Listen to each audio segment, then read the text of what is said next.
PGT की तैयारी करने वाले सभी साथियों को अनुसर का नमस्कार। यूपी पीजीटी एमसीक्यू पैटर्न, इस पे आज हमारी बात होगी। आखिरकार सभी साथियों का एक क्वेश्चन है कि सर यूपी पीजीटी में किस प्रकार के एमसीक्यूज आएंगे, किस प्रकार के एमसीक्यूज आएंगे। ठीक है, तो इस पर आज हमारी चर्चा होगी, आपसे इस पर आज हमारी चर्चा होगी। तो हम लोग आज पूरी तरीके से ये बात करेंगे कि क्या पैटर्न चेंज हो सकता है, क्या पैटर्न में कोई बहुत बड़ा बदलाव आ जाएगा, क्या यूपी पीजीटी पर विशेष रहेंगी कुछ क्वेश्चन के दायरे जहां से अधिकतर क्वेश्चंस आएंगे। तो प्लीज आप पूरी वीडियो को देखिएगा। हम आपको ये बताते हैं कि आखिरकार कौन कौन से क्वेश्चंस पर जो है वो टॉपिक ज्यादा इंपॉर्टेंट बनेगा और किस लेवल पर आएंगे, है ना, किस लेवल पर आएंगे। तो इसलिए आपको विशेष तौर से इस बात का ध्यान देना है, विशेष तौर पर ध्यान देना है। तो इन क्वेश्चंस को जरूर पढ़िए, क्योंकि इन क्वेश्चंस से आपको नए क्वेश्चंस का आइडिया भी मिलेगा और आगे आप अपनी स्ट्रेटजी भी प्लान कर पाएंगे। आप अपनी स्ट्रेटजी भी प्लान कर पाएंगे और जब प्लान कर लेंगे तो फिर आप उसी लेवल से तैयारी भी कर पाएंगे। इन चीजों पर भी हमारी नजर आपके साथ में बनी हुई है। तो पहला क्वेश्चन पर नजर डाल लेते हैं। क्वेश्चन पहला क्या कह रहा है कि इस पहले क्वेश्चन पर the freezing point constant for the water, water का फ्रीजिंग पॉइंट कांस्टेंट दे रखा है। Freezing point when 1.01 mole of glucose is added in 1 kg of water. हालांकि क्वेश्चन तो इजी है, लेकिन क्वेश्चन को करने के लिए फिर आपको क्या पता होना चाहिए, आपको टीएफ निकालना पड़ेगा। और टीएफ कैसे निकलेगा, फार्मूला आपको पता होना चाहिए। Delta TF is equal to क्या हो जाएगा, आई की वैल्यू अगर आप देखते हो तो आई की वैल्यू तो सिंपल आई के एफ एम लगेगा फार्मूला। और अगर आई के एफ एम, थोड़ा सा पेन मोटा कर लेता हूँ, आई के एफ एम अगर इस फार्मूले को लगाता हूं तो यहाँ पर के एफ की वैल्यू तो आपको दे नहीं रखी है, लेकिन ये जान लीजिए कि के एफ की वैल्यू आपको पता भी हो और गिवन भी होनी चाहिए, गिवन होनी चाहिए ना। तो देखिए गिवन है 1.8086, तो यहाँ पर आई की वैल्यू तो आप 1 रख दीजिए और के एफ की वैल्यू 1.86 रख दीजिए। और मोलैलिटी निकालने के लिए मोल्स ऑफ सॉल्यूट निकालना पड़ेगा। केजी तो दे रखा है 1 kg वाटर, तो बात ही खत्म हो गई। मोल्स निकाल लीजिए, 0.01 मोल दिया हुआ है, तो इसका मतलब है कि यहाँ पर सिंपल 0.01 मोल हम रख दें तो फिर आंसर क्या बनना चाहिए, सिर्फ डेसिमल इधर खसकेगा, बाकी कुछ नहीं होगा, 2 डिजिट खसक जाएगा, यानी 0.186 हो जाएगा। ये आंसर हो जाएगा हमारा। ये क्या होगा, डेल्टा टीएफ हो जाएगा। और जब डेल्टा टीएफ हो जाएगा तो आप जानते हो delta TF is equal to क्या होगा, टीएफ नॉट माइनस टीएफ हो जाएगा। और टीएफ नॉट माइनस टीएफ, तो टीएफ नॉट कितना होता है, टीएफ नॉट होता है आपका 0। यानी कि अगर हम लोग बात कर लें यहाँ पर तो सिंपली ये वैल्यू आपकी टीएफ कितनी हो गई, 0.0186 हो गई। और टीएफ नॉट होता है 0 होता है, ठीक है, तो 0 लग देते हैं। अगर दोनों तरफ केल्विन में डालना चाहते हो तो फिर 273, यहाँ पर भी 273 आप जोड़ दीजिए। तो अगर ये केल्विन में है तो फिर आप इसे केल्विन में 0, भाई वाटर का जो टीएफ है, फ्रीजिंग पॉइंट है, वो आपका 273 है। तो पहले आपको 273 इसका कैलकुलेट कर लीजिए, इसमें भी 27 घटा लीजिए, फिर उसमें से 273 माइनस कर दीजिएगा। ऑटोमेटिकली आपकी जो आंसर बन पाएगा वो आंसर आपका बनेगा पॉइंट माइनस का 0.0186 केल्विन में आ जाएगा। इस बात का ध्यान देना पड़ेगा, बहुत ही इंपॉर्टेंट क्वेश्चन है। देखिए एक चीज यहाँ पर ध्यान दें कि वाटर का जो फ्रीजिंग पॉइंट होता है वो 0 डिग्री सेल्सियस होता है, और इसे आप 273 केल्विन करते हो तो 273 जोड़ना और 273 बाद में घटाना है दोनों में। तो उस कंडीशन के लिए फिर आपको ये चीज ध्यान रखनी पड़ेगी, इसलिए आंसर हमारा केल्विन में ही आएगा। तो पहला क्वेश्चन का लेवल ऊपर होगा। दूसरे क्वेश्चन पर देखिए, ये बहुत ही जबरदस्त क्वेश्चन है, यूपी पीजीटी के एग्जाम में ये क्वेश्चन आने की संभावना पूरी है। बहुत ही जबरदस्त क्वेश्चन का सिलेक्शन है और यही इसी कैटेगरी के आएंगे यूपी पीजीटी के क्वेश्चंस, इसी पैटर्न पर आएंगे यूपी पीजीटी के question. On the pressure temperature diagram of one component system, अब आपको वन कंपोनेंट सिस्टम पर नजर रखनी है। तो एक्चुअल में होता क्या है, वन कंपोनेंट सिस्टम में जहां सॉलिड लिक्विड और लिक्विड गैस का कर्व इंटरसेक्ट करता है उसको हम लोग ट्रिपल पॉइंट के नाम से जानते हैं। किस पॉइंट से नाम से जानते हैं? ट्रिपल पॉइंट के नाम से जानते हैं। तो फिर हमें सोचना नहीं, यहाँ पर आंसर ट्रिपल पॉइंट को हम येलो करे दे रहे हैं और यहाँ पर ये आंसर येलो करे दे रहे हैं। नोट करिए ऐसे क्वेश्चंस जो आपके लिए बिल्कुल इंपॉर्टेंट है और बहुत ज्यादा इंपॉर्टेंट है। ऐसी वीडियो देखने के लिए आप जरूर कमेंट करते रहिए यूपीपीजीटी पर। अगर ऐसे क्वेश्चंस की आप लॉट चाहते हैं, अगर ऐसे क्वेश्चंस पर आप अपना व्यू चाहते हैं और ऐसे क्वेश्चंस पर आप अपना नजरिया चाहते हैं, तो जरूर इस पर अपना व्यू रखिएगा और हम आपको जानकारी देंगे कि आपको यूपीपीजीटी की प्रिपरेशन के लिए क्या क्या करना चाहिए, कौन कौन से स्टेप उठाने चाहिए यूपीपीजीटी प्रिपरेशन के लिए। तो वो भी हम आपसे लगातार बात करेंगे। यूपीपीजीटी में नंबर ऑफ सिलेक्शंस के साथ हम उतरे हुए हैं। एक अकॉर्डिंग टू आपका यहाँ पर Ehrenfest classification of the phase transition, अगर आपने फेज ट्रांजिशन, फेज रूल अगर आपने पढ़ा है, फेज ट्रांजिशन पढ़ा है, तो उसमें क्या कहता है तो मैं आपको बताने की कोशिश करूंगा यहाँ पर थर्ड का बी। वैसे अगर आपको पूरी जानकारी यहाँ पर दिखाई दे रही हो तो ये फर्स्ट ऑर्डर फेज ट्रांजिशन है। फर्स्ट ऑर्डर फेज ट्रांजिशन है, यानी कि अगर मैं थर्ड के आंसर को बी मानता हूं तो क्या ये सही है, इस बात को प्रूव भी करना पड़ेगा। तो इसके लिए हमको एक रूल, एक फार्मूला पता होना चाहिए। डेल म्यू, अगर आपको याद है, डेल म्यू बीटा अपॉन में हो जाता है डेल पी और ये कांस्टेंट टेम्परेचर पर होता है, माइनस डेल म्यू यहाँ पर बीटा, तो यहाँ पर अल्फा लेना पड़ेगा, अल्फा, और यहाँ डेल पी और नीचे ये भी कांस्टेंट टेम्परेचर पर इज इक्वल टू हो जाता है V beta M minus V alpha N. V M और एन वैल्यूज हैं, इज इक्वल टू हो जाता है आपका डेल्टा। यहाँ पर ट्रांजिशन करना पड़ेगा तो यहाँ T R A N S लिख लो ट्रांजिशन, या टी आर एस लिख लो और यहाँ पर वी लिख दो, यानी कि वॉल्यूम में चेंज।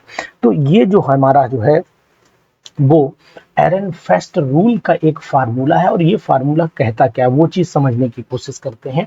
ये कहता है कि अगर हम लोग क्लासिफिकेशन इस एरनफेस्ट रूल के अकॉर्डिंग करते हैं तो फिर हमें दो तरीके के ग्राफ मिलने के चांस बनते हैं। टेम्परेचर डिसकंटिन्यू हो जाता है, ब्रेक कर जाता है। तो अब यहाँ देखो टेम्परेचर यहाँ पर ब्रेक कर गया है, टेम्परेचर यहाँ से ब्रेक करने के बाद वॉल्यूम ऑटोमेटिकली बढ़ जाता है।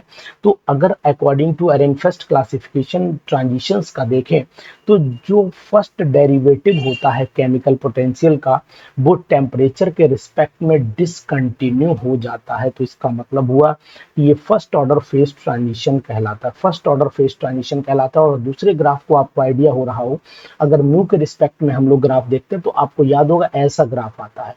तो ये वैल्यू तो आपको म्यू की हो जाती है और यहाँ पर तो टेम्परेचर ही लेते तो वहां टेम्परेचर घटता है और जो म्यू है वो केमिकल पोटेंशियल होता है और वी डेल्टा वी बना दीजिए या वी बना दीजिए, ये आपका वॉल्यूम हो जाता है।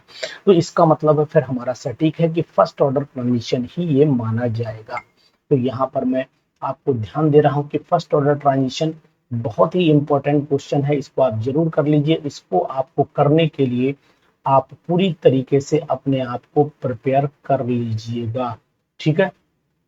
तो आप यहाँ पर अपने आप को बेस्ट प्रिपरेशन के साथ में अपने आप को उतारिए, मैदान जंग में उतारिए, ठीक है, मैदान जंग में उतारिए। तो इसलिए कारण ये है कि अगर आप ऐसे क्वेश्चन की प्रिपरेशन करते रहेंगे तो फिर आपको पूरी तरीके से जो है वो हेल्प मिल जाएगी, ठीक है, पूरी तरीके से हेल्प मिल जाएगी। ध्यान दीजिएगा। क्वेश्चन नंबर 4 पर आ जाते हैं। क्वेश्चन नंबर 4 क्या कहता है वो समझने की हम लोग कोशिश कर लेते हैं। बहुत ही अच्छे क्वेश्चन का स्लॉट है, अगर आप इन क्वेश्चंस पर थोड़ी भी नजर दौड़ाएंगे तो आपको यूपीपीजीटी में बेस्ट प्रिपरेशन का मौका भी मिलेगा।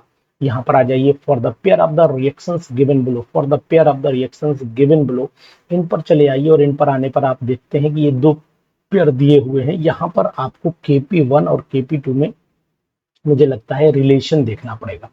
KP1 है ना और KP2 में रिलेशन देना, देखते कैसे हैं, one respectively. Then if the particular temperatures KP1 and KP2 are the equilibrium constant for the reaction first, then पूछा क्या है पहले ये देखते हैं ना, तब तो हम लोग कुछ समझ पाएंगे।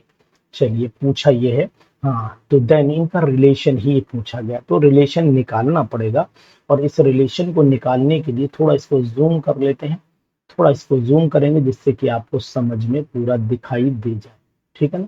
चलिए कोई बात नहीं, बिल्कुल बेटर तरीके से हम आपको दिखाने की कोशिश करेंगे और ये आपको दिखता रहे तभी हमें अच्छा लगेगा जी, है ना। चलिए अब हम लोग अपने पेन ले लेते हैं और पेन से शुरुआत करता हूं मैं, ये ठीक। अब इन रिलेशन को निकालते हैं। देखिए पहले वाले के लिए तो आपको सिंपल सी बात है, प्रेशर का केपी है ना, तो केपी वन अगर हम देखते हैं तो रिएक्शन क्या रही है, रिएक्शन में अमोनिया बाद मेथड, तो यहाँ पर पी एन एस थ्री का होल दिखा देता हूँ आपको, नहीं कहोगे कि सर आपने तो नजर डाल ली, हम नहीं डाल पाई। देखो ये पहला अमोनिया बना हुआ है, दूसरे में हाफ कर दिया गया, बना अमोनिया, ये कुछ नहीं। तो पहले में केपी वन का स्क्वायर, नीचे आपका पी एन टू हो जाएगा, पी एन टू इंटू यहाँ पर हो जाएगा पी एच टू का होल क्यूब हो जाएगा। इस तरीके से आप रख लीजिए। इसी तरीके से दूसरी इक्वेशन आप केपी टू की निकाल लीजिए। केपी टू में सिर्फ आधा ही करना है, बाकी कुछ नहीं करना है। तो यहाँ पर पी अमोनिया कर दीजिए, नीचे आपका पी एन टू की पावर हाफ हो जाएगा इंटू पी एच टू की पावर 3/2 हो जाएगा। तो यानी कुछ नहीं, इस रिएक्शन का स्क्वायर कर दीजिए, है ना, इस रिएक्शन का स्क्वायर कर दीजिए। तो इसका मतलब केपी वन जो है वो केपी वन का स्क्वायर हो जाएगा, नहीं केपी टू का स्क्वायर हो जाएगा, केपी वन का नहीं केपी टू का स्क्वायर हो जाएगा। इस KP one is equal to KP two का स्क्वायर कर दीजिए। जब आप केपी टू का स्क्वायर कर देंगे तो इसका मतलब हो सकता है आप क्या कर सकते हैं, केपी वन केपी टू का स्क्वायर, यानी ऑप्शन नंबर आपको यहाँ से सीधा सीधा बी दिख रहा है। देखिए क्वेश्चन को कैसे पलटा है, वैसे केसी वसी पूछते थे लेकिन इस बार केपी को घुमा करके पूछा। क्वेश्चन थोड़ा सा समझने में ट्विस्ट लग रहा था लेकिन क्वेश्चन उतना ट्विस्टेड था नहीं। फिफ्थ क्वेश्चन पर आइए, लेवल यही आएगा इस बार यूपी पीजीटी के लेवल में, ऐसे ही क्वेश्चंस आएंगे तो आप ध्यान दीजिएगा। For an ideal gas, for an ideal gas, ideal gas के लिए आपको क्या करना है, एक इक्वेशन डेराइव करनी है। तो लेकिन आपको पता होना चाहिए आइडियल गैस में PV is equal to NRT होता है, PV is equal to NRT होता है। लेकिन PV is equal to NRT में अगर हम वॉल्यूम कांस्टेंट कर दें तो वो सिंपल सी बात है, वॉल्यूम कांस्टेंट करेंगे तो P upon T is equal to constant करना पड़ेगा, कांस्टेंट करना पड़ेगा। यानी कि डेल पी, अगर इसके अकॉर्डिंग देखना है ना, del P upon del T, तो यहीं पर आ गया ना del P upon del T, और ये हो गया at constant volume is equal to zero. तो del P upon del T at constant volume is equal to zero. लेकिन आगे भी ध्यान देना है कि अगर हम लोग इसी तरीके से जो है वो डेल टी ले लें, del T upon del V ले लें, तब भी कांस्टेंट हो जाएगा, जीरो हो जाएगा। ठीक है, जैसे हमने पी लिया है, यानी कि एक चीज ये भी बनेगी del del T upon del V is equal to zero, लेकिन ये कांस्टेंट प्रेशर पर जीरो होगा। इसी तरीके से हमने कांस्टेंट वॉल्यूम दिया, कांस्टेंट प्रेशर, अब कांस्टेंट टेम्परेचर भी लेना पड़ेगा। तो at constant temperature del V upon del P लेना पड़ेगा ना, तो at constant temperature is equal to zero, तो सब वैल्यू जीरो। तो इसका मतलब ये हिस्सा भी जीरो है, ये हिस्सा भी जीरो है, ये हिस्सा भी जीरो है, तब आएगा आंसर जीरो। तब हमें इसका मतलब ये आंसर ये सेलेक्ट। तो क्वेश्चन देखने में डरावना लग रहा है, डरावना है नहीं। तो फिर ध्यान दीजिएगा, ऐसे क्वेश्चंस की भरमार होगी इस बार पीजीटीज में। तो पीजीटीज के एग्जामिनेशन में ऐसे क्वेश्चंस को अगर स्लॉट को आपने डालना है, और ये क्वेश्चन पर लिख लीजिए इंपॉर्टेंट, ये क्वेश्चन तो 100% आना है, किसी लेवल पर जाएगा। लेकिन ये पेपर में क्वेश्चन इसी तरीके का रखा हुआ आपको मिलेगा। The number of the degree of the freedom of the system consisting, ठीक है। तो यहाँ पर आप ध्यान दीजिएगा, यहाँ पर ध्यान दीजिए, बहुत ही इंपॉर्टेंट है, बहुत ही इंपॉर्टेंट है ये question. The number of the degree of freedom of a system consisting of a solid sucrose in the equilibrium, solid sucrose है, इक्विलिब्रियम में है। अब यहाँ पर F is equal to, formula पता है मुझे, C minus P plus two, C minus P plus two का फार्मूला है। अगर ये C minus P plus two examination में आता है तो यहाँ नंबर ऑफ कंपोनेंट कितने हैं, पहले हम चेक, सॉलिड सुक्रोज है, ठीक है, solid sucrose in equilibrium with aqueous solution of the sucrose, तो दो हो गए कंपोनेंट हमारे यहाँ पर।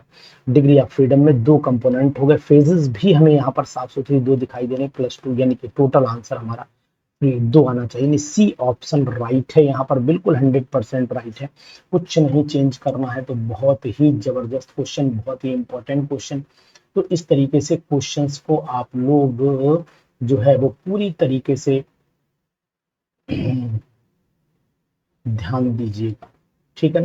तो मैं उम्मीद करता हूं कि आप ऐसे क्वेश्चंस का स्लॉट जरूर अपने साथ में बुक करेंगे, और ऐसे क्वेश्चन को बुक करने के लिए आपको जरूर इन चीजों का ध्यान देना है कि हमें ऐसे क्वेश्चन लगातार करने चाहिए, प्रैक्टिस करनी चाहिए। अगर ऐसे क्वेश्चन की प्रैक्टिस आप कर लेते हैं तो मैं उम्मीद करता हूं कि आपके अंदर ऑटोमेटिकली एक ऐसा कॉन्फिडेंस का लेवल तैयार होगा जो वास्तव में आपको विजय दिलाएगा। क्वेश्चन नंबर 7 देखिए, if a gas obeys the equation PV is equal to NRT में केवल पीबी पी तो वही रखा, V minus N B van der Waal लगा दिया, रेशियो जो है वो CP minus CV upon CP minus CV ideal का लगाया, इज क्या होना चाहिए। बहुत ही अच्छा क्वेश्चन, वेरी गुड, बहुत सुंदर क्वेश्चन। क्वेश्चन नंबर 7 पर मेहनत करनी पड़ेगी तभी काम बनेगा। क्वेश्चन नंबर 7 पर मेहनत करनी पड़ेगी और थोड़ी मोड़ी मेहनत नहीं करनी पड़ेगी, हमें पूरी मेहनत करनी पड़ेगी, क्योंकि आइडियल गैस इक्वेशन में हमें पहले तो ये चेक करना पड़ेगा, दो फंडा लग गए यहाँ पर, एंथैल्पी का कंसेप्ट भी लगा दिया गया है और साथ ही साथ लगा दिया गया है, लेंदी क्वेश्चन है, टाइम कंज्यूमिंग क्वेश्चन है, फिलहाल कोशिश कर लेते हैं। कोशिश करने वालों की कभी हार नहीं होती है। तो P V is equal to R T होता है। फार्मूला ये भी पता है, delta H is equal to delta U plus P delta V, ये भी हम लोगों ने पढ़ रखा है फार्मूला। अगर इसी से आइडियल गैस इक्वेशन का फार्मूला डराइव करते हैं तो delta H is equal to delta U plus, आपको पता होना चाहिए क्या होता है, आर डेल्टा टी होता है। आर डेल्टा टी हो जाएगा, तो इसी तरीके से अगर हम डेल्टा टी से डिवाइड कर देते हैं तो CP minus CV, formula CP minus CV is equal to R का एक डेरिवेशन हमारा तैयार हो जाता है। ये तो आपको ऑलरेडी पहले से पता है। अगर हम आइडियल गैस का वॉल्यूम, अगर आइडियल गैस का वॉल्यूम जो बी था उसको वी माइनस बी कर देते हैं, नंबर ऑफ मोल्स एन ले लेते हैं, तो उस केस में पी और ब्रैकेट में वी माइनस एन बी हम लिखते हैं, तब इज इक्वल टू एनआरटी लिखते हैं। तो इसका मतलब सिंपल सी बात हो जाती है कि पी और यहाँ पर V one minus B is equal to R T one ले लीजिए। इसी तरीके से दूसरी इक्वेशन बना लीजिए, P V two minus N B ले लो, एन का नंबर ऑफ मोल 1 कर दो, एन इज इक्वल टू 1 कर दो, तो यहाँ पर वी हो गया is equal to R T two, क्योंकि टेम्परेचर अलग अलग है तो यहाँ पर पी हो जाएगा आपका, और यह आपका वी, इसमें से ये इक्वेशन माइनस कर दीजिए टी टू वाली में से, यानी इसमें से ये टू, ये 1 है तो 2 में से 1 को घटाइए, तो यहाँ पर बन जाएगा आपका P V two minus B one हो जाएगा, बी बी कैंसिल हो जाएंगे और बचेगा आपका यहाँ पर आर कॉमन ले लीजिए, T two minus T one बचेगा, यानी कि ये हो गया आर डेल्टा टी हो जाता है और ये पी आपका हो जाता है डेल्टा वी, बिल्कुल एग्जैक्ट। तो इसका मतलब है कि सिंपल सी बात है कि इसकी वैल्यू इक्वल टू 1 आनी चाहिए, तभी संभावना, अदरवाइज ये संभावना, यानी कि अगर मैं कहूँ C P minus C V upon C P minus C V, अगर आर की वैल्यू जो है वो आइडियल गैस इक्वेशन है तो इसकी वैल्यू अगर 1 आएगी तभी ये संभव है, क्योंकि एन की वैल्यू अगर हम लोग 1 लेंगे तभी ये संभावना, उससे पहले संभावना नहीं। रियल गैस के लिए हम लोग मॉलिक्यूल का नंबर 1 लेना पड़ेगा। तो इसका मतलब हुआ कि हमारा जो आंसर आना चाहिए वो आंसर सी, बिल्कुल एग्जैक्ट आंसर आना चाहिए। डेरिवेशन वैसे तो डायरेक्ट अगर आपको याद आ रहा है कि दोनों का रेशियो 1 हो जाएगा तभी ये संभावना है, अदरवाइज ये संभावना नहीं, तो फिर डायरेक्ट लिख दीजिए, कोई दिक्कत नहीं है। क्वेश्चन नंबर 8 पर चले आइए। Bronsted acidity of the boron hydride follows the order. Bronsted acidity of boron hydride follows the order, बहुत ही important question. Bronsted acidity of boron hydride follows the order, किस ऑर्डर को ये फॉलो करेंगे? तो फिर आप ये याद रखिएगा यहाँ पर कि अगर हम लोग ऑर्डर इनका फॉलो को चेक करते हैं तो एसिडिटी इंक्रीज करती है बोरॉन के साइज पर इंक्रीज करने पर, यानी कि एसिडिटी जो होती है वो डायरेक्टली प्रोपोर्शनल होती है। Acidity is directly proportional to the size of the boron, size of boron particle, यानी बोरॉन के जो डाइबोरेन बनते हैं इनके साइज के ऊपर, तो साइज तो वहीं बड़ा होगा जहां बोरॉन ज्यादा होंगे। तो जहां बोरॉन ज्यादा होने का मतलब अब ज्यादा सोचना नहीं है, सी पर हमें टिक कर लेना है, क्योंकि B10H14 से बड़े कोई मॉलिक्यूल इसमें है ही नहीं। तो इसका मतलब हुआ इसको जो है हम लोग टिक करके फाइनल कर देते हैं कि भाई ब्रॉन्स्टेड एसिडिटी का ऑर्डर साइज ऑफ बोरॉन के पार्टिकल से बड़े से इंक्रीज करेगा, तो फिर साइज हमें साफ सुथरा दिखाई दे रहा है। बहुत ही इंपॉर्टेंट क्वेश्चन, बहुत ही अच्छे क्वेश्चन है। अगर उसके बाद हम क्वेश्चन नंबर नेक्स्ट पर चले आते हैं, सीरीज हमारी कहती है as per the kinetic theory of the ideal gases which of the following statement is not correct, कौन सा स्टेटमेंट करेक्ट नहीं है? तो साथियों बिल्कुल साफ दिखाई दे रहा है कि जो है गैस पार्टिकल है मास नो वॉल्यूम, ये तो करेक्ट है। पार्टिकल्स आर इन, ये भी करेक्ट है। ड्यूरिंग द कोलिजन, ये भी करेक्ट है। Particles exert the same force per unit area on all the sides, नहीं, ये वेरी कर जाता है, तो इसका मतलब हुआ यही जो है करेक्ट स्टेटमेंट नहीं, सेम फोर्स नहीं हो सकता per unit area side of the container पर। तो 9th क्वेश्चन का जवाब आपको साफ मिल रहा है कि काइनेटिक थ्योरी में हमेशा मॉलिक्यूल स्मॉल होते हैं, ठीक है, बिल्कुल छोटे छोटे पार्टिकल्स होते हैं। वॉल्यूम लगभग इंडिविजुअल का, हर किसी का अपना एक वॉल्यूम होता है। गैस मॉलिक्यूल रैंडम मोशन में रहते हैं, परफेक्ट कोलिजन होता है इनके अंदर, ठीक है। इसका मतलब है कि इनके ऊपर जब गैस रैपिड मोशन में रहते हैं तो फिर हर दीवार के हर मतलब जो कंटेनर है उसकी दीवार पर कोई भी मॉलिक्यूल किसी भी फोर्स से टकरा सकता है, बिल्कुल सेम फोर्स नहीं हो सकता है, ये संभव नहीं। तो इसका मतलब 9th बिल्कुल एग्जैक्ट हम लोगों ने डिसीजन लिया है। तो उसके बाद triple point of water is, water का ट्रिपल पॉइंट, ये क्वेश्चन पीजीटीज में ऐसा लेवल आएगा इस बार, ये मेरा मानना है। आपका क्या कहता है? देखिए, जब हम लोग वाटर का ट्रिपल पॉइंट का ग्राफ देखते हैं तो आपको पता होना चाहिए इस तरीके का ग्राफ जो हमें मिलता है, यहाँ पर vapour phase, solid phase, liquid phase, इस तरीके से इन तीनों का जो टेम्परेचर होता है, यानी जहां पर तीनों चीजें एग्जिस्ट करती हैं, जहां पर 0.0098 डिग्री सेल्सियस और लगभग 4.5 यानी 450 4.5 लगभग होगा मिलीमीटर मरकरी प्रेशर होता है, तो उसको हम लोग ट्रिपल पॉइंट का नाम देते हैं। तो यहाँ पर जो डिपेंडेंसी होती है वो प्रेशर और टेम्परेचर पर होती है, यानी कि प्रेशर टेम्परेचर केवल यहीं पर दिए हैं, यहाँ टेम्परेचर के लिखा है depends on temperature but independent, but ना दोनों पर डिपेंड करता है। तो यानी आप ऑप्शन हमें आपको लगाना चाहिए, क्या लगाना चाहिए? Option depends on both pressure and temperature, है ना। क्वेश्चन बहुत ही दमदार क्वेश्चन, यही लेवल होगा क्वेश्चन का। The internal pressure of the Van der Waals gas is, the internal pressure, Van der Waals gas का इंटरनल प्रेशर क्या होना चाहिए? तो अभी आपने वेंडरवॉल गैस का इंटरनल प्रेशर के बारे में अगर आपको थोड़ी सी भी जानकारी है, थोड़ी सी भी जानकारी है, तो आपको पता होना चाहिए कि हम लोग अगर formula P plus A N square upon V square लिखते हैं तो इंटरनल प्रेशर तो यही है मॉलिक्यूल का जो लगाया जाता है। तो इसका मतलब ये ऑप्शन जो है वो inversely proportional to the square of the molar volume, यही है, इस inversely proportional to the square of the molar volume. देखिए, inversely proportional square of the molar volume के, यही इंटरनल प्रेशर है ना। तो अगर हम लोग फोर्स निकालते हैं, प्रेशर निकालते हैं, तो यही तो होता है। पी नॉट निकालते हैं, वही जोड़ते हैं हम लोग आइडियल गैस के बारे में। ए तो कांस्टेंट हो गया, n square upon V square, a constant, तो P is equal to a N square upon V square निकालते हैं ना, तो सी ऑप्शन यहाँ पर राइट जाएगा, सी ऑप्शन राइट जाएगा। बहुत ही अच्छा क्वेश्चन है, इंपॉर्टेंट क्वेश्चन है, आपको जरूर कर लेना चाहिए। नेक्स्ट क्वेश्चन पर चले आइए, बहुत ही again very very important question. 1 mole of the mono atomic ideal gas, the relation between pressure and volume. अब थोड़ा सा प्रेशर पी दिया है, बाकी मैं दिखा देता हूँ आपको। Pressure P, volume we and the average molecular kinetic energy, ये एप्सिलॉन बार है मान लीजिए। तो आपको फार्मूला पता होना चाहिए कि भाई फार्मूला क्या है। P V is equal to हो जाता है 1/3 एम एन ए और आपका यू स्क्वायर, यही फार्मूला था ना। इसी फार्मूले से अगर आपने काइनेटिक एनर्जी का रिलेशन निकाल दीजिए तो kinetic energy half M V square होती है। इन दोनों को रिलेशन जब निकालते हैं तो आपको साफ पता होना चाहिए P is equal to 2 epsilon bar, और ऊपर एवोगाड्रो नंबर मतलब एन ए हो जाता है, और नीचे आ जाता है आपका 3 और वी। इसी के अकॉर्डिंग अगर आप निकालते हैं तो पूरा डेरिवेशन आपको पहले भी बहुत बार कराया है, कुछ नहीं करना है। P V is equal to, दोनों को मल्टीप्लाई करिए भाई, पूरा फार्मूला आपका ये वाला है ना, इसको 2 से ऊपर मल्टीप्लाई करिए, 2 से डिवाइड कर दिए इसी वाली फार्मूले को, 2 से मल्टीप्लाई करिए, 2 से डिवाइड करिए। जैसे 2 से मल्टीप्लाई 2 से डिवाइड करेंगे ऑटोमेटिकली ये फार्मूला आपका ड्राइव होकर के आ जाएगा। तो इसका आंसर आपका ये मैच कर रहा है, सी वाला ऑप्शन मैच कर रहा है, बिल्कुल एग्जैक्ट ऑप्शन है। तो इसको आप भाई, मैंने यहाँ पर लिखा है, आप यहाँ पर एन ए लिखा हुआ है, तो आप सेम क्वेश्चन को कर सकते हैं। ये भी बहुत ही अच्छा क्वेश्चन है। 13वें क्वेश्चन को देखिए, among the following equilibrium which is not affected by the increase in pressure. तो यहाँ पर ली चैटलियर प्रिंसिपल लग गया है, और ली चैटलियर प्रिंसिपल में नंबर, यहाँ तो सॉलिड तो कंसिडरेशन है ही नहीं, यहाँ पर आपके ये भी सॉलिड कंसिडरेशन नहीं, तो 4 गैस हो गया, 4 गैस हो गया, दोनों तरफ जो है वो नंबर ऑफ मोल्स बराबर है, और यहाँ पर नंबर ऑफ मोल्स 1 है, यहाँ पर भी नंबर ऑफ मोल्स 2 है, यहाँ पर नंबर ऑफ मोल्स आपका 1 है, यहाँ पर 2 है, यहाँ पर नंबर ऑफ मोल्स आपका 2 है, यहाँ पर भी 2 है, और यहाँ नहीं सॉरी यहाँ 3 है। तो इसका मतलब यही केस है जहाँ पर नंबर ऑफ मोल्स सेम है।